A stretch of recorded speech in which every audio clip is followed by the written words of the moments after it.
I have a strange relationship with the word home. Someone asks me where home is, and there is a pause before I answer. Every single time. Because the honest answer is not one place, and English does not have a quick way to say that. What do you usually say? I usually say the name of a city, because it is faster, but it is not true. The term answer is something like, I left one place fully, and I have not arrived anywhere fully either. I am between. And I don't belong here is the sentence I default to, and it is wrong. It is not that I don't belong, it is something much more specific than that. And this is exactly where today's episode lives, because I don't belong is doing the work of about a dozen different experiences. Being between two cultures, being not quite from anywhere, missing a place that has changed since you left it, being fluent in a language that still does not feel entirely yours. None of that fits inside one sentence. And today, we give you what I don't belong here cannot carry. The real English of identity, in-betweenness, and what belonging actually requires. I'm Mary. I'm Albert, LeapTalk English, B2 level, real conversation. Today, stop saying I don't belong here. Here is the language for what you actually feel. Word tour at the end, 8 words. Stay for thing 3, the language of being between two cultures, because it is the one almost every learner needs and almost nobody has. Comment right now. When someone asks, where is home for you? Does the answer come easily, or is there a pause first? Tell us. We want to know how many of us pause. Let's go. Thing 1, breaking apart the sentence everyone reaches for. I feel like an outsider, present in the room, but experiencing it from outside its edges rather than its center. Different from I don't belong. Outsider names a position, not a verdict on your worth. I am still finding my place. Present continuous, ongoing, unfinished. Implies a process rather than a permanent condition. I don't belong here sounds final. I am still finding my place sounds like something that is actually happening, in motion, right now. I do not quite fit the mold. A specific kind of difference, not inferiority. The mold is the expected shape.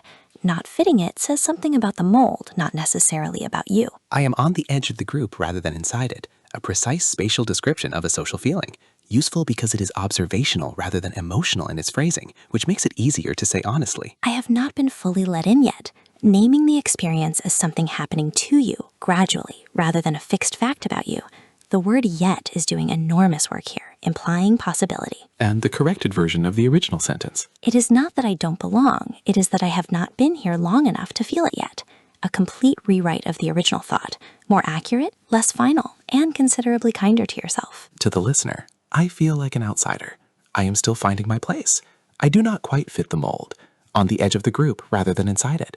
I have not been fully let in yet. 5 more accurate sentences than the one we all default to. Stay. Thing 2 is the language of missing a place that has changed since you left it, one of the strangest and most specific feelings there is. Thing 2, because there is a very specific kind of homesickness that most vocabulary does not cover, missing somewhere that has moved on without you.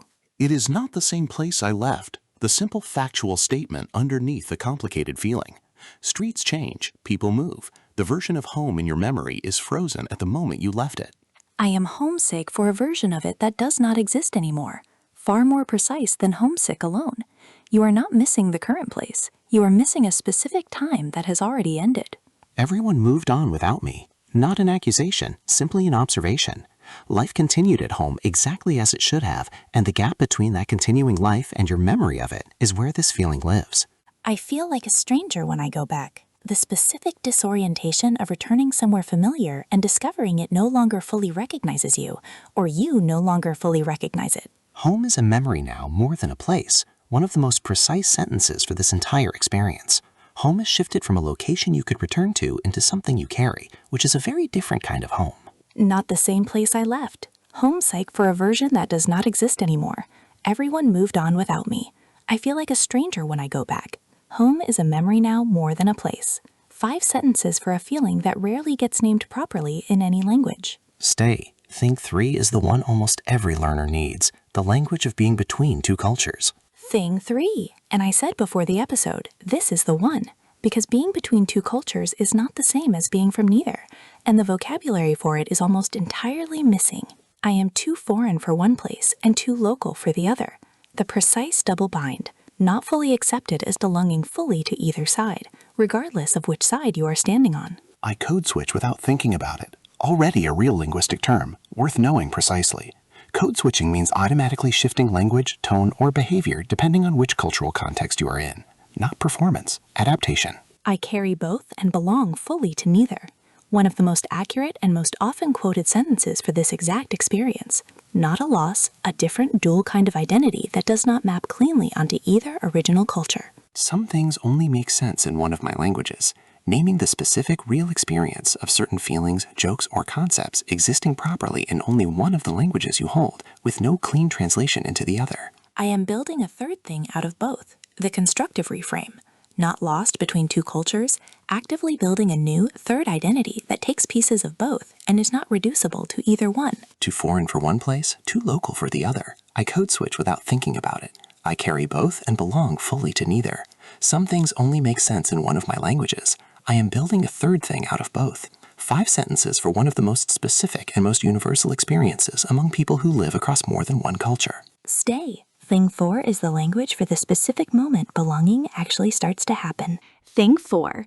Because belonging is not a switch, it builds in small, specific, identifiable moments, and naming those moments precisely changes how you notice them. Someone used my name without me correcting the pronunciation first. Small, specific, real. The moment someone else has done the work of learning you rather than you doing all the work of adapting. I made a joke and the room actually laughed. Humor is one of the last things to transfer fully into a second language and a new culture. The first genuine laugh at something you actually meant to be funny is a real and specific marker. Someone asked my opinion before I offered it. Being sought out rather than only being included. A small but significant shift from passive presence to active inclusion. I stopped translating in my head before I answered. Already touched on in earlier episodes from a fluency angle, worth naming here specifically as a belonging marker. The moment your response in English starts arriving directly, it often coincides with the moment you start to feel more at home in the room producing it. I felt comfortable enough to disagree, one of the most reliable markers of genuine belonging. Agreement is often performed out of caution. Comfortable disagreement requires thrusting that the relationship can hold it. Someone used my name correctly first. The room actually laughed. Someone asked my opinion before I offered it. I stopped translating before I answered. I felt comfortable enough to disagree. 5 small, real, identifiable moments. Not a simple arrival, but evidence accumulating. Last thing, and it holds everything together. Thing 5. Because the final shift is not waiting to be let in. It is choosing. I am deciding to belong here rather than waiting to be invited. An active, deliberate stance rather than a passive hope. Belonging framed this way is partly a decision you make rather than only a verdict delivered by others. This is mine now too. A simple, direct claim. Said about a place, a language, a community, not asking permission, stating a fact you have decided to make true. I do not need everyone's approval to feel at home. Separating belonging from universal acceptance. You can belong to a place fully while knowing not every single person there has fully accepted you. The two things are not the same.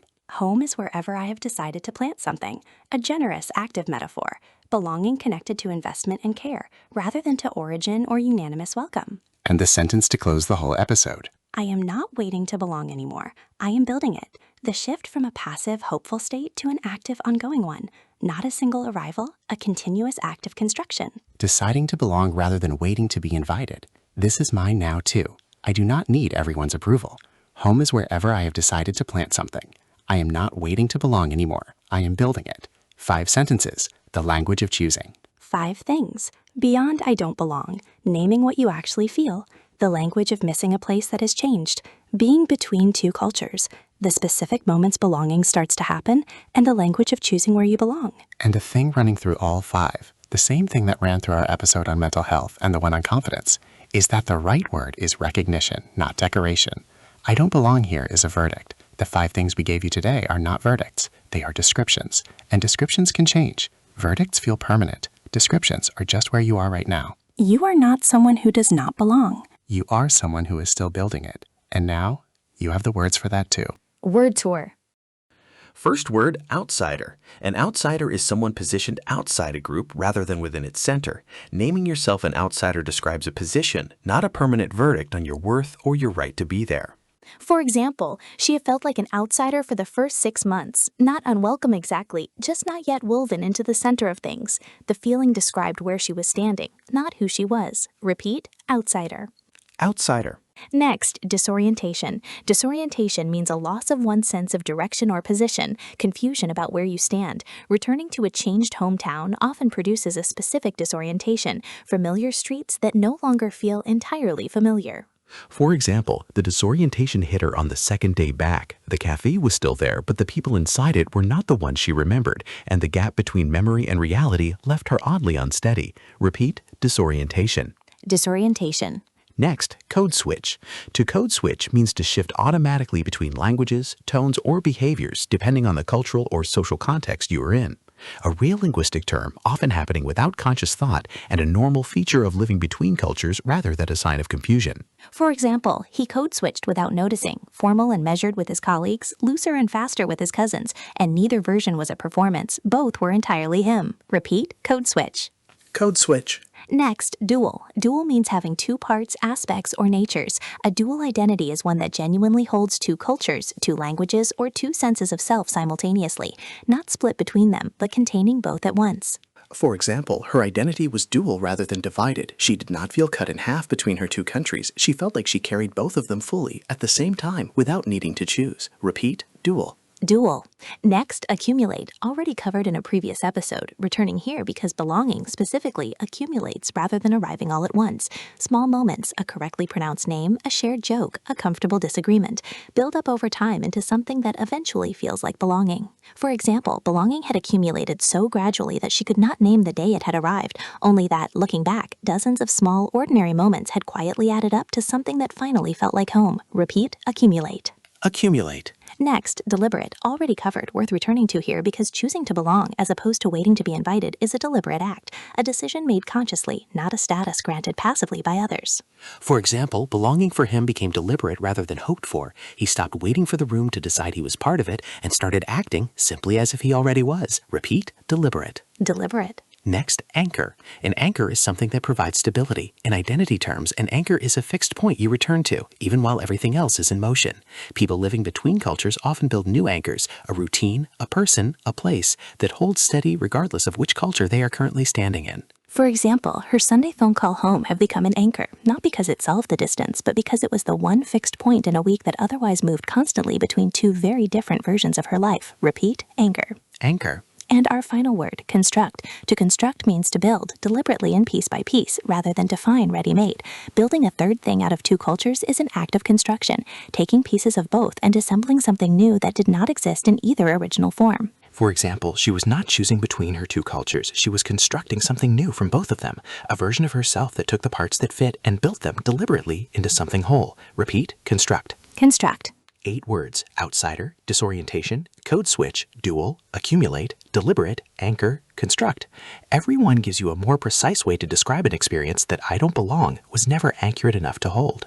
This week, one practice. The next time the sentence, I don't belong here, arrives, pause, and replace it with the more accurate version. I am still finding my place. I have not been fully let in yet. I am building a third thing out of both, whichever one is actually true. Say it instead. Because the precise sentence is kinder than the vague one, and it leaves room for something the vague one does not, the possibility that this changes.